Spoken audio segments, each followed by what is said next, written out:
Students, last class में हमने use case diagram को डिस्कस किया था।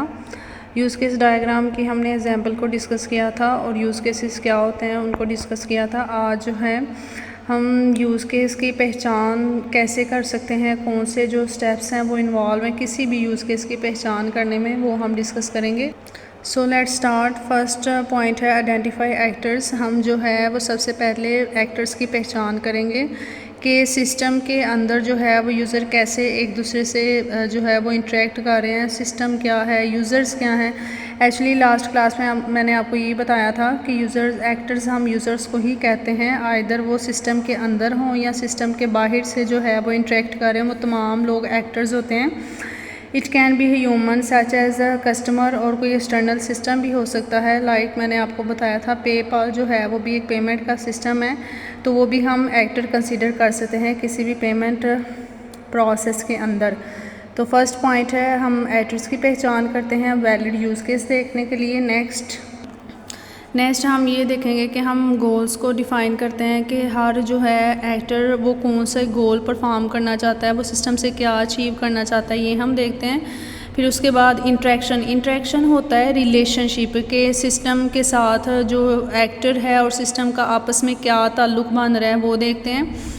उससे भी हमें यूज़ केस की पहचान होती है। फिर हम वैलिडेट यूज़ केस देखते हैं, ऐसा यूज़ केस हम लेते हैं जो वैलिड हो। लाइक जिस तरह हम सिस्टम से यूज़र ने लॉगिन करना हो तो लॉगिन की बजाय अगर हम कुछ और वहाँ पर लिख दें तो वो यूज़ केस वहाँ पर वैलिड नहीं बनता। हम वैलिड यूज़ केस देखते हैं। तो यहाँ से इन चीज़ों से जो है वो पहचान होती है। फर्स्ट वन इज़ हम एक्टर की पहचान करते हैं, फिर एक्टर्स कौन से गोल अचीव करना चाहते हैं वो देखते हैं, फिर उनका आपस में सिस्टम का और एक्टर्स का क्या रिलेशनशिप बनता है, उस बेस पे हम यूज़ केस देखते हैं। And the fourth point is validate use case. हम फोर्थ पॉइंट में ये देखते हैं कि यूज़ केस वैलिड है कि नहीं है। उसके बाद हम आज डिस्कस करेंगे कि यूज़ केस डायग्राम्स कहाँ कहाँ पर इस्तेमाल होती हैं। तो ये 3 जगहों पे जो है वो ज़्यादा इस्तेमाल होती हैं। फंक्शनल रिक्वायरमेंट्स को कैप्चर करने के लिए, कैप्चर का मतलब होता है इकट्ठा करना, फिर यूज़र की और सिस्टम की आपस में क्या इंटरेक्शन है उसकी पहचान करने के लिए, अंडरस्टैंड करने के लिए।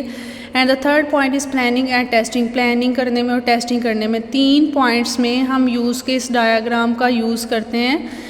फर्स्ट है फंक्शनल रिक्वायरमेंट्स। फंक्शनल रिक्वायरमेंट्स वो रिक्वायरमेंट्स जो किसी भी सिस्टम के काम करने के लिए इंतहाई ज़रूरी हो, कि उसके बगैर हमारा सिस्टम काम नहीं कर सकता, तो ये वहाँ पे इस्तेमाल होती हैं। उसके बाद सिस्टम का और यूज़र के आपस में इंटरेक्शन क्या है, क्या उनका ताल्लुक़ है, वहाँ पर हम इस्तेमाल करते हैं। कोई भी सिस्टम डेवलप करने से पहले प्लानिंग करना, और जब वो सिस्टम हम डेवलप कर चुके होते हैं और उसकी टेस्टिंग करना, टेस्टिंग करने के लिए हम जो है वो यूज़ केस डायग्राम का यूज़ करते हैं। तो that's all about use case diagram. हम प्रीवियस पहले लेक्चर में यूज़ केस डायग्राम के बारे में डिस्कस किया था।